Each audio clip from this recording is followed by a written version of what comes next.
Welcome to the Happy Mama Village podcast with Bryann and Annie, a podcast about mamas, for mamas, and by mamas. Welcome back to the Happy Mama Village podcast, episode 4. This is your host, Bryann Zielinski. And Annie Henderson. We are so glad you have joined us here at our village where we talk about all things pertaining to happy mamas, like relationships, parenting, shopping at Target, self-care, etc. While you are here, don't forget to please like this episode and join our Facebook page, The Happy Mama Village. And since May is Mental Health Awareness Month, Annie and I are both offering one free coaching session per person.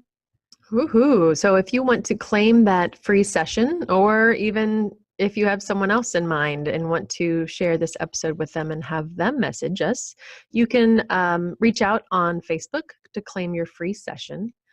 And you can also email us at happymamavillage@gmail.com. Awesome. Speaking of mamas, it was Mother's Day. It was Mother's Day recently. And I know in talking about divorce, I actually delayed my Mother's Day celebration a week. So it was a little bit different. I'm not a huge person that celebrates big time. And we will talk a little bit more about love languages today and why, you know, certain people have certain needs that need to be met. So how was your Mother's Day?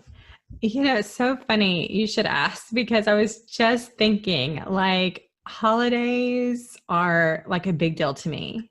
Like, I like making a big deal out of opposites, aren't we? Yeah, I know. See, we're a great team. That's perfect.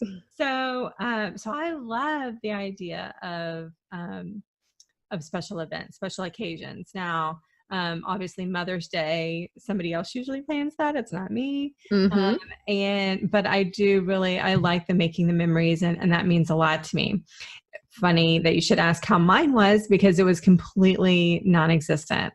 But it was okay. It turned out to be okay. We ended up going to Abilene because my niece was getting baptized. So the whole day we got up at like 6 a.m, drove 2.5 hours back. So, but we got to spend time with family. So it really wasn't about me. It was about somebody else. And that's different. But so if you didn't hear it enough, Bryann, happy Mother's Day. Thank you. I'll just celebrate you a little extra. What about you? So it was kind of nice. So Scarlett was with her dad, and on Mother's Day we had a nice chunk of time where we got to celebrate my mom. We made her dinner. I made her watch a scary movie. Oh, interesting choice. I know, and she's not that kind of person, but I think she just enjoyed being with us. And we celebrated my grandma, who is 99 this year. Oh wow! Yay! Yeah, she's an amazing matriarch, and we adore her. So that was fun to just, you know, not have to split time on the actual Mother's Day. And then Sunday we had some me time, and just some adventure, some kayaking, some breakfast for dinner, which is, I love breakfast. I love that. Yeah, me too. But we will get into love languages. And nice. Saw on Facebook where you put a little teaser for yours. I did. Okay. So that leads us right into it. Today is part 4 of our series on divorce and parenting. Guys, there is so much we could say on this topic. It's hard to decide what to talk about next.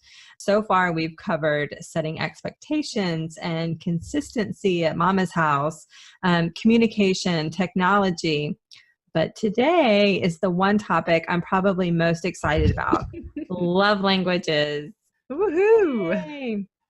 So Annie, let's just get straight down to business, and you can start by giving us a quick overview on love languages, and tell us why this one topic was included in this series on divorce and parenting. That is an excellent question.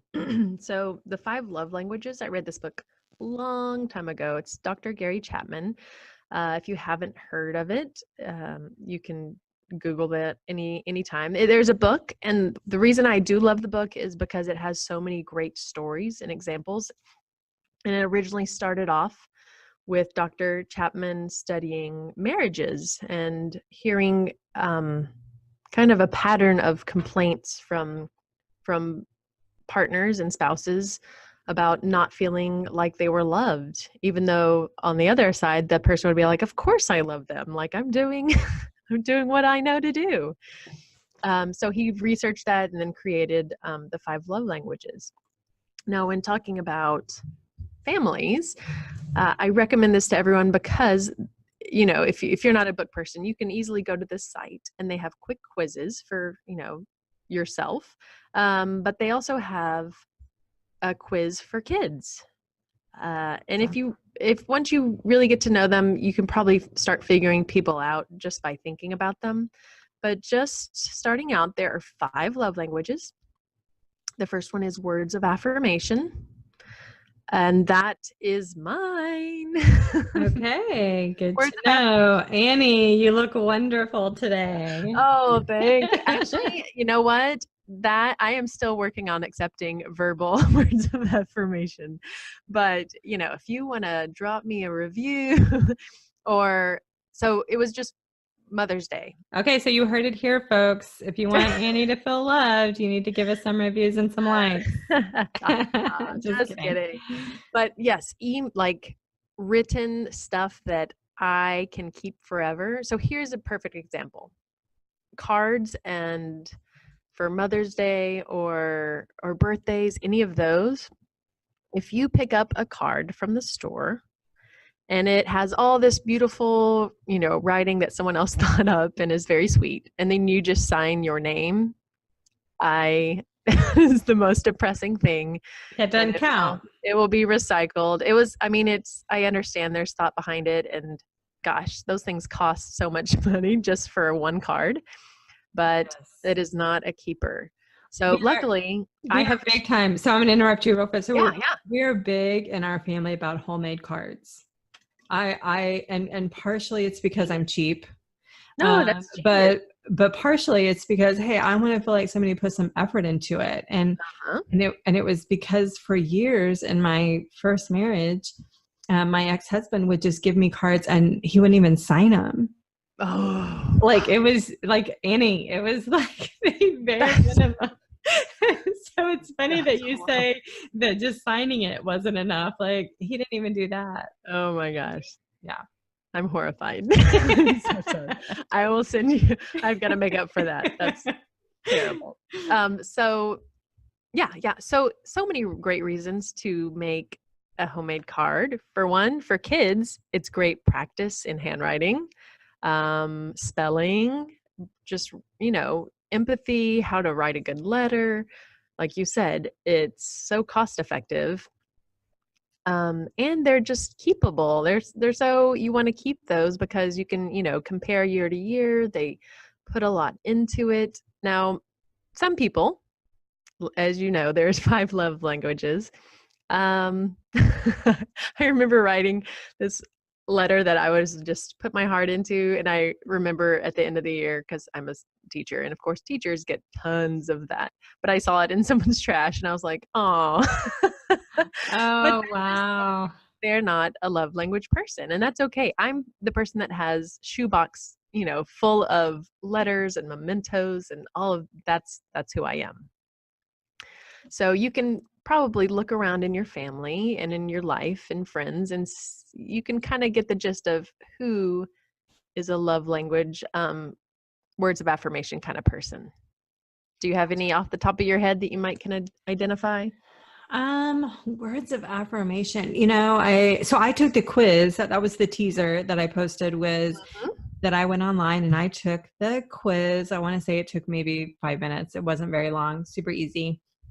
And mine is physical touch and quality time, which I was kind of surprised. I would have thought that acts of service was mine. And I was a little bit surprised by the physical touch, but when I think about it, I love that my current husband, he likes to have just his hands on me in some way, whether it's holding my hand or putting his hand on my leg or rubbing. He likes to touch my Yeah. skin.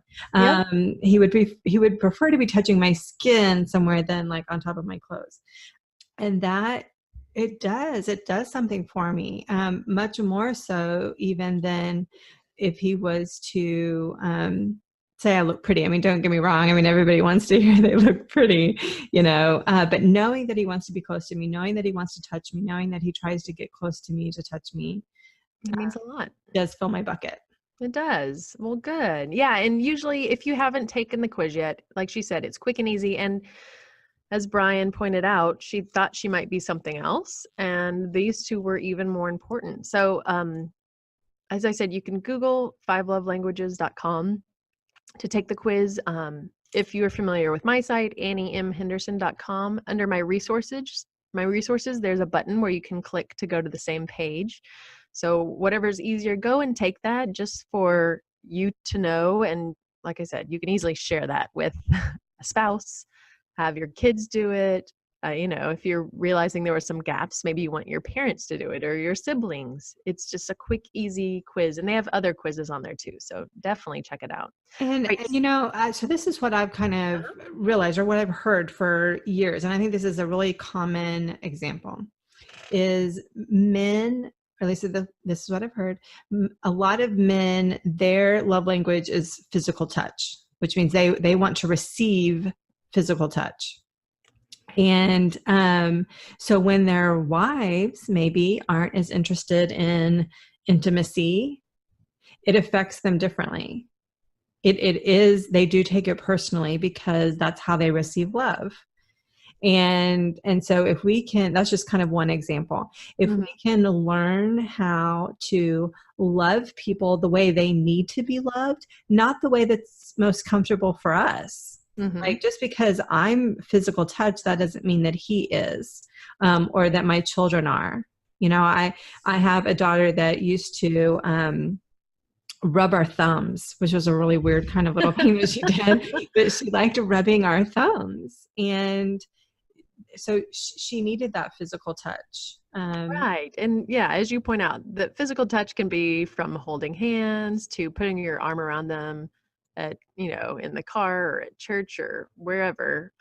It's just a wide range of things. But yeah, that simple, just, yeah, if they're physical touch. You may feel like you're showing love. Like I feel like I'm showing her love by words of affirmation. Sweetie, you're doing a great job. Sweetie, you're so smart. Sweetie, you're so important to me.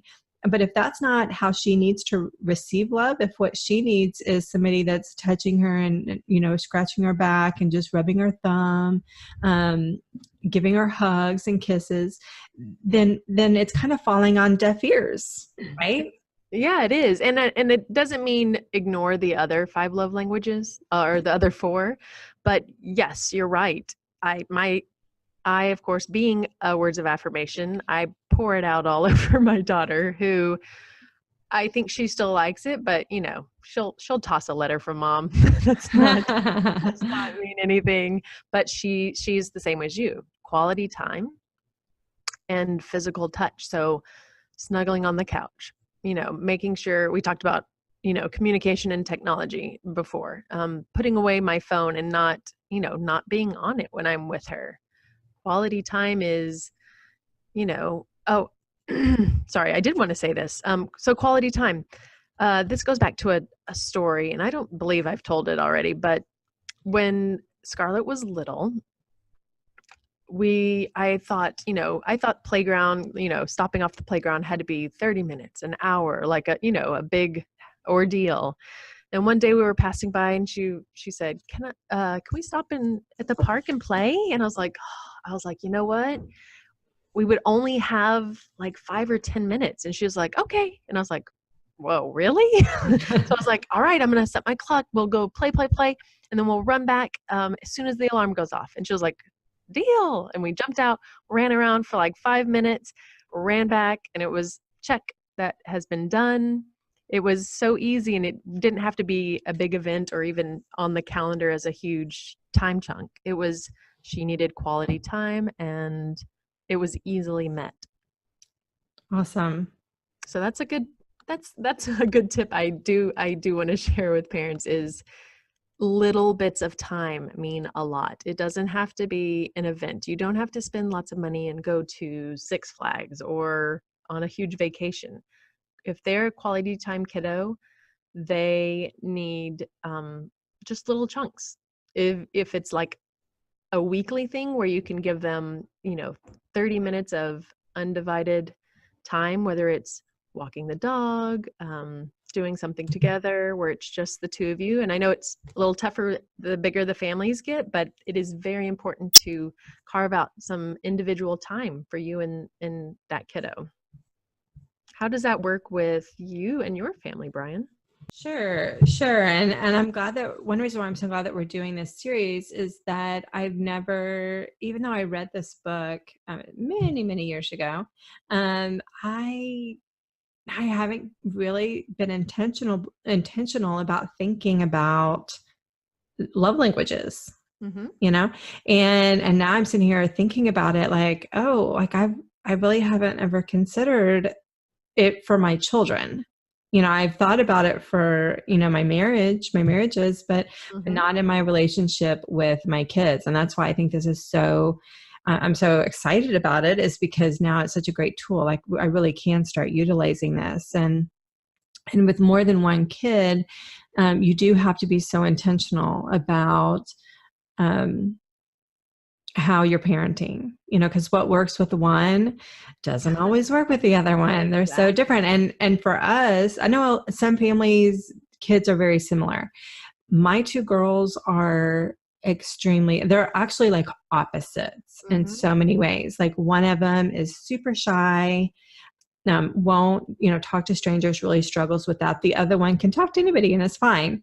But then that one is very insecure about her own abilities, where the other one, the shy one, she thinks she can conquer the world. Like she thinks she can, at 3 years old, we were going to do a 5K and she was like, oh, I'm going to win. She was 3. I mean, like she just is so full of self-confidence, so they're very opposite in lots of ways. And how they need to be loved is, I think, also very different. Yeah, that's a great point. So I think Brooklyn, my younger one, I think she is probably words of affirmation and physical touch. My older daughter, Brinkley, if I'm guessing, and I haven't had them take the test yet, but I'm going to this week, I think she's probably quality time and words of affirmation. Those are my guesses. All right. Well, you'll have to let us know next time if you're Yeah. right. You have homework now, don't you? I have homework. And depending on how old your kids are, everyone out there, there is a book called A Perfect Pet for Peyton, and it's a 5 love languages discovery book. So if you're looking to introduce this to the kiddos in kind of a friendly way, besides just making them take the test, if you're wanting them to know, then that's something that's great for discussions. Really quickly, let's see, acts of service and receiving gifts.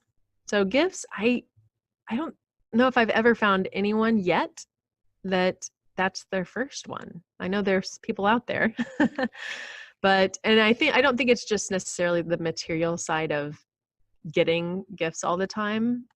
But I think it's, someone had them in mind when they picked this out. They had, they created something just for them. If it's homemade, it's along those lines. Okay. And then in terms of acts of service, this is my story. And this is one reason I want to share this with everybody, is that my mom and I were at like opposite ends of the spectrum.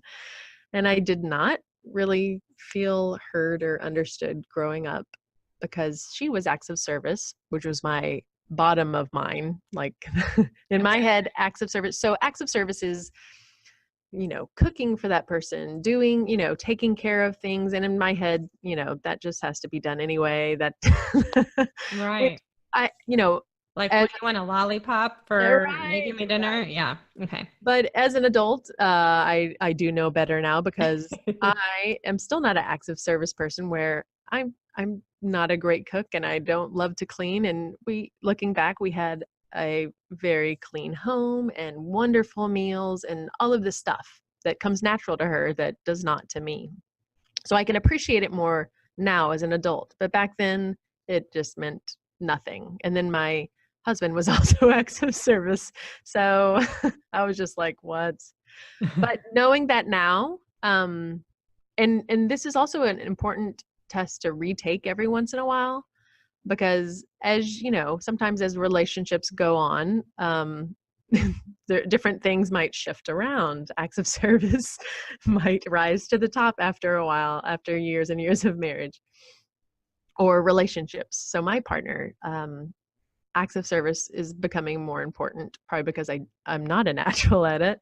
But it's good for me to know, like, I know she hates doing laundry. And even though I hate doing laundry, I can easily, put something for me to listen to and just do that. And it makes me enjoy doing it, knowing that I'm doing it for her instead of just doing it because I have to. Does that make sense? Yeah, definitely. So yeah, and growing up, I was words of affirmation, and my mom does not do that one very well.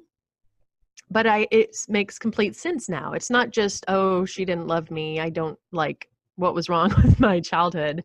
It's, oh my goodness, like I see exactly what happened. We were on different wavelengths. She was doing, pouring out all this love in a different way, and it wasn't my language.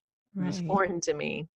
And now that I know, but here's the thing: we now have this information and we can use it. It doesn't always mean the people on the other side will want to join in this game of love languages, Right. because my mom does know about this now, and it it doesn't mean she's going to start using words of affirmation. But guess what? If I start meeting her love language, that will make her feel more loved and understood, and it might naturally, she'll feel loved and use those words of affirmation. So sometimes, And doesn't it also change your perspective of your loved ones? Like yes, knowing, completely. yeah, like you can have so much more grace for people Hmm. when you kind of see them with a different kind of pair of glasses. Exactly. And this is a whole nother podcast, but I'm a huge Brooke Castillo fan. And she talks about how, someone doesn't have to meet our needs. We need to be able to be happy with who we are and happy with who other people are, because they're adults and they get to make their own decisions. And if, they don't know our manual, they don't know what we think they should be doing all the time. Oh, And how annoying. we should love them every day, no matter what. So we can dive deep into that. But for this episode, 5 love languages, if you haven't checked it out yet, do yourself and your whole family a favor and take that little quiz. And if Yeah. you have extra time, read the book. Yeah. Take the quiz, read the book, and then talk about it. Talk about it. That's where the real change is going to come in, or the real enlightenment is when you actually start talking about it. Talking And kind of, big. Yep. yeah, definitely. Okay. So that wraps us up for today. Thanks everyone for listening. Next week, we will be discussing co-parenting in part 5 of our series on divorce and parenting. Oh, it's going to be good. Co-parenting. So I know everything we've talked about so far just is good general information for everyone. Co-parenting will be a little more specific to our families going through separation and divorce. Yeah, this is where the rubber meets the road. For more information, you can interact with us directly on our Facebook page at the Happy Mama Village, or on our individual websites, which will be in the show notes. Also, check out those notes for more information, and be sure to tune in next time, mamas. Thanks for listening to this episode of the Happy Mama Village. If you enjoyed this week's episode, please leave us a review, a like, and a share. And join us next week at the Village with Bryann and Annie.